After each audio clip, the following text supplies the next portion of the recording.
welcome from Geo Connect Asia. I have Silvia here with me to talk about the new capital in Indonesia and all the challenges that come with building a new capital. It's really a fascinating story.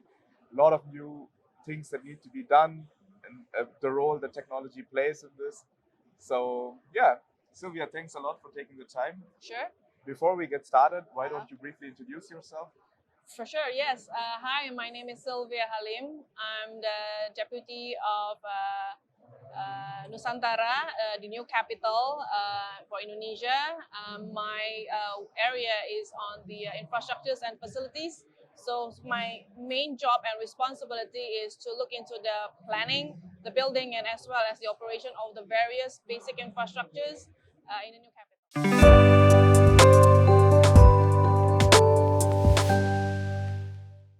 Yeah, so for the Indonesian new capital, we call it Nusantara, is being built in a greenfield areas. Wow. Okay. Yeah, so we are really building the new capital from scratch, basically.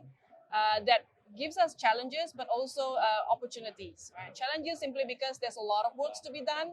Really starting everything from scratch, right? From the land development all the way to the building of the various infrastructures. The opportunity is because the fact that we are building from the scratch, we have the opportunity to implement, right, various technologies, concept and principle of building a new city. That is, in this case, we are looking at a city that is sustainable, livable, and as well as lovable. Yeah.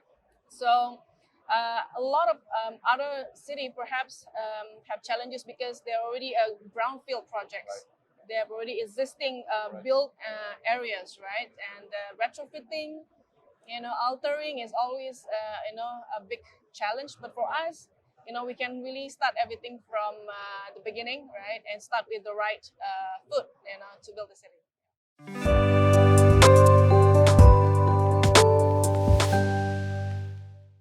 Yeah, the new capital of Indonesia, Nusantara, it has a size of about 256,000 hectares. So that is about 4 times of Jakarta, the existing capital, or 3.5 times of Singapore. And then, but out of that 256,000 hectares, 75% of it is a green areas, and 65% of it is a forest. Mhm. Yeah. So the new capital is being built and developed with a concept, 3 main concepts: being a forest city, being a smart city, and also being a sponge city or water resilient cities. Right. And out of these 256,000 hectares, as I mentioned, only 25% is actually a built-up area. So that is about 56,000 hectares. So just slightly below, Singapore, as a city. It's a right? massive scale. Yeah. And then currently, the areas that is the concentration of the constructions and the development of the first stage of the new capital is about 10% of it. It's about 6,800 hectares. So what we built now is that, like I said, pretty much everything. We started from the land developments. After that, we continue with the building of access, roads infrastructures, infrastructures for the utilities, such as the multi-utilities tunnels, or some other countries may call it the common services tunnel, where we house all the utilities underground. And then after that, we built the waste management system, the wastewater management systems, the power or the energy sectors as well. And of course, for us, being a sustainable city, the energy will be 100% green and renewable energy, right? And of course, transportations, right? For transportations, our target is basically 80% public transportations. Wow. So we are looking at a network of public transportation of multi-modes, right? So we are starting that from the very beginning.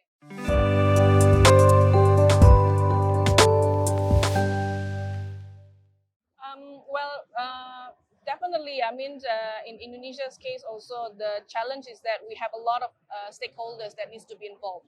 In Indonesia itself, we have 38 ministries and agencies or institutions that needs to be in collaborations and coordination with us to build the new capitals, right?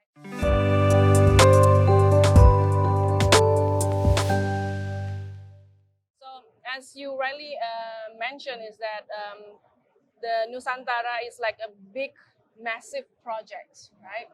And this is something that I guess you call it like a dream, and it's such a good opportunity for urban planners, for designers, for innovations to come into the pictures, right?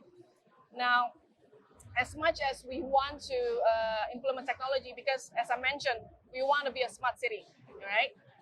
But we cannot be implementing technology for the sake of having the technologies, right?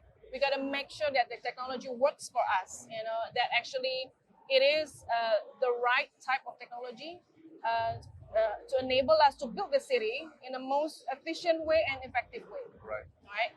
So it is not it's not something that is easy to be done. And one of the strategy that we are doing is actually by having a lot of discussion and collaboration with other city, and as well as some other organizations, that has been having a lot of involvement in building various cities in the world, right? For example, like in Singapore as well, we work with the Center for Livable City of Singapore, and we learn from all of them what worked and what didn't work. What was their lesson learned, what was their success story, and how did they go about it, so that we can understand the thinking process that makes them make that decisions, and choosing that right technology.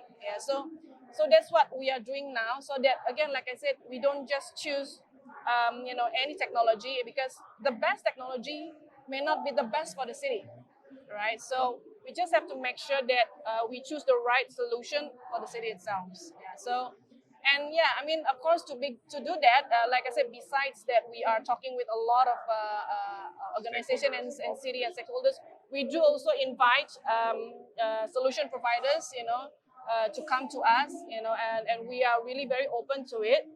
But we do hope that when the solution providers are coming to us, technology provider comes to us, they do have a good understanding about the city itself, so that they can offer, the right size and the right fit kind of solution for us.